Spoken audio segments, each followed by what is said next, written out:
So I professionally raced for 6 years, and then, of course, I got injured. And while I was rehabbing, my friend said, you know, you should come and help me coach while you're getting back on skis. It'll be good for you to ski with kids. And from that point on, I fell in love with coaching, and I ended up coaching ski racers now for almost 30 years. Tom used to coach the Stowe High School ski team. He fell ill while working at a summer job. And but I just had this constant cough and weakness, and just, you know, I was just getting weaker and weaker and weaker, and coughing. X-rays and CT scans, they went through those, and there was nothing there. And they're like, what's going on? Everything gets so tight. Nothing, you can't get any air into your system, and you can't breathe.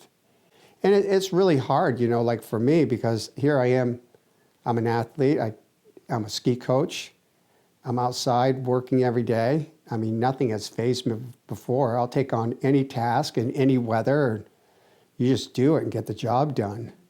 And then all of a sudden, bang, you're down. You know, you're on the couch, you're in the hospital, you know, 3 straight years, and that's hard. One of the theories that they have, see if I can say it right, it's called allergic bronchopulmonary aspergillosis. So it's got a, you know, I think it's like A, B, D or something like that. So that's, that the theory is, and if I get this right, that there's aspergillus in the soil that we all breathe, and that when you take in too much of it, you know, all at once, like possibly Tom did, or maybe it's similar to what happens with farmers.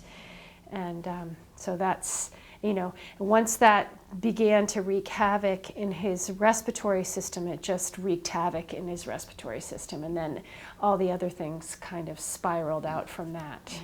He was in and out of hospitals for 3 years, unable to work.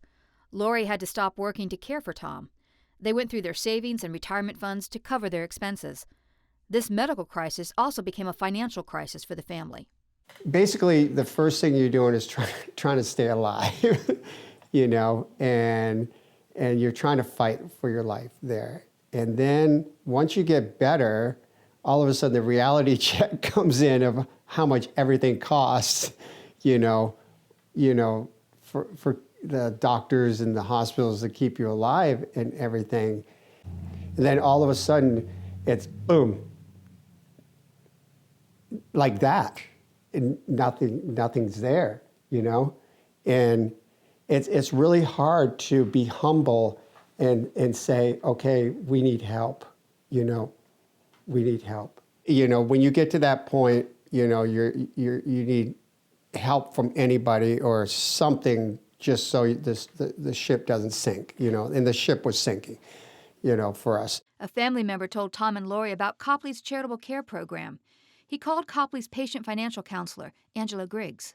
So when I met Angela, she just basically grabbed my bag of bills and paperwork and everything and spread it on her table, and it was just like, it was nothing to her. She just took that burden off, because, you know, that's really hard. You're trying to get better.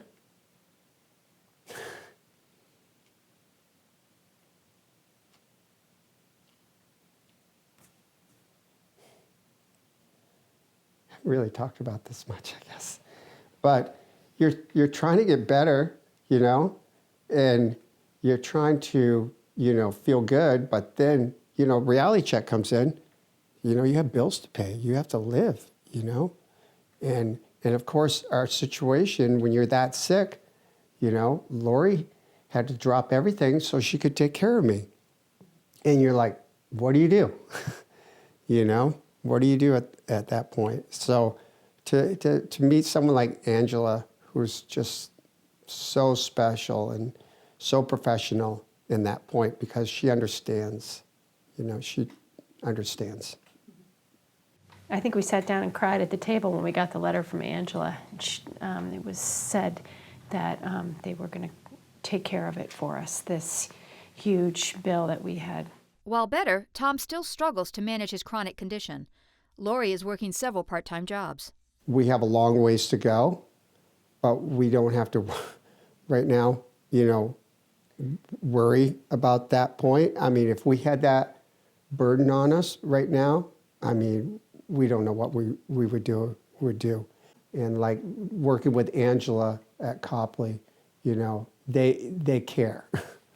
They care, period. They don't care where you're from, who you are. They want to make your life better.